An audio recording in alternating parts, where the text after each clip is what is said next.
8월 1일 COVID-19 스티뮬러스 업데이트를 시작하겠습니다.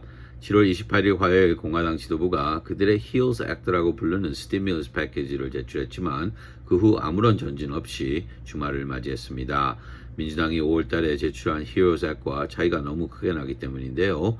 그러나 상원은 아무렇지 않다는 듯 목요일부터 주말을 시작했습니다. 이로써 주당 600불 연방 실업자 지원금과 연방 퇴거 금지령도 이제 다 종료가 된 상태입니다. 먼저 600불 연방 실업자 지원금 협상의 현 상황을 알려드리겠습니다. 이 프로그램의 정식 이름은 Federal Pandemic Unemployment Compensation인데요. 약자로 FPUC라고 부릅니다. 간단하게 설명한다면 민주당은 6개월 동안 주당 600불 지원금을 계속 연장해야만 한다라고 하고 있고, 공화당은 9월 말까지 먼저 주당 200불로 줄이고 그 후 전 봉급의 70%에서 최고 500불로 금년 말까지 연장할 것이라는 제안을 내놓고 있습니다. 각각 그들이 주장하는 이유들은 물론 다른데요.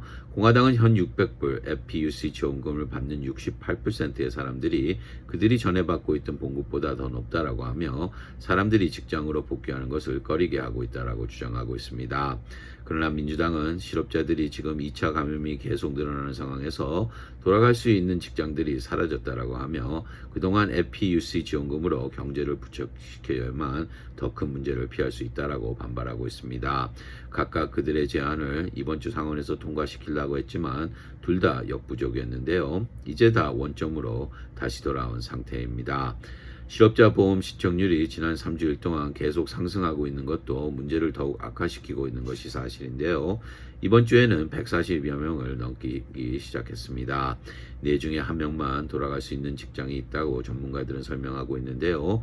공화당 의원들도 더 이상 부인할 수 없는 수준으로 올라가고 있습니다. 백악관은 그럼 FPUC를 일주일 더 연장하자고 제시했지만 플로시 민주당 하원위원장은 지금 장난하고 있냐라고 반발하며 거절했다라고 합니다. 협상을 이루지 않은 상태에서 상처에 밴드에이드만 붙이는 겸이라고 했는데요. 그러나 밋 럼니 공화당 상원의원은 다른 제안을 제출했다라고 합니다.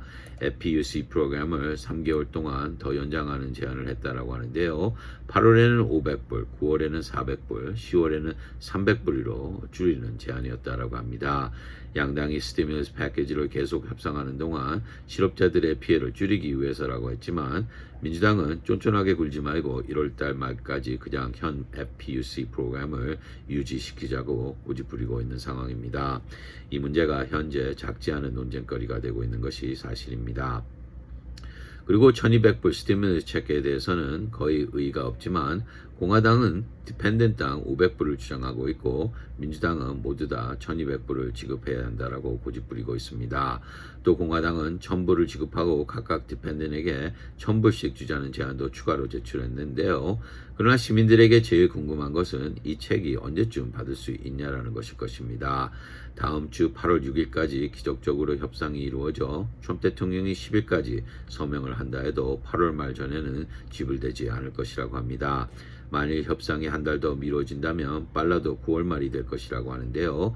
협상이 이루어진 후 약 한 달이 걸릴 것이라는 전망이 나오고 있습니다. 그 외에도 Payment Protection Plan, PPP 프로그램과 기업들을 향한 Employee Retention 세금 면제 프로그램, 그리고 연방 퇴거 금지령도 양당이 원하고 있기 때문에 큰 논쟁거리가 될 것 같지는 않습니다. 제일 큰 논쟁거리는 코비드 소송 면제 제한과 지역정부 지원금 프로그램인데요. 양당의 거리가 매우 먼 상황이 사실입니다. 공화당은 학교와 회사 그리고 병원들을 코비드 소송에서 5년 동안 면제해야 한다라고 하고 있고 민주당은 학생들과 직원 그리고 환자들을 보호하는 방식 안에서만 허용할 수 있다라고 고집부리고 있습니다. 또 공화당은 지역정부 지원금을 하나도 포함시키지 않은 상태인데요. 민주당은 새로운 FBI 건물 공사비는 포함시키면서 왜 지역정부 지원금은 포함시키지 않냐라고 반발하고 있습니다. 물론 다른 논쟁거리들도 있지만 이것들이 주요 쟁점들인데요. 국회가 이번 주를 이렇게 허망하게 낭비했는데 과연 다음 주에 협상을 이룬다는 확률은 매우 낮은 편이라고 전문가들은 점치고 있습니다. 국회는 8월 7일부터 다시 한 달 동안 여름 휴가로 들어갈 것인데요. 다행히 하원은 스티뮬러스 협상이 이루어지기 전에는 휴가를 미룰 것이라고 어제 발표했습니다. 공화당 상원의원들도 비슷한 목소리를 내기 시작했지만 미치 머카노 상원위원장은 계속 침묵만 지키고 있다라고 하는 비난도 나오고 있습니다. 시민들은 고래 싸움에 새우 등이 터진다라고 하는 속담을 실감하는 한 주를 또다시 보낸 것입니다. 이상이 8월 1일 스티뮬러스 패키지 업데이트였습니다.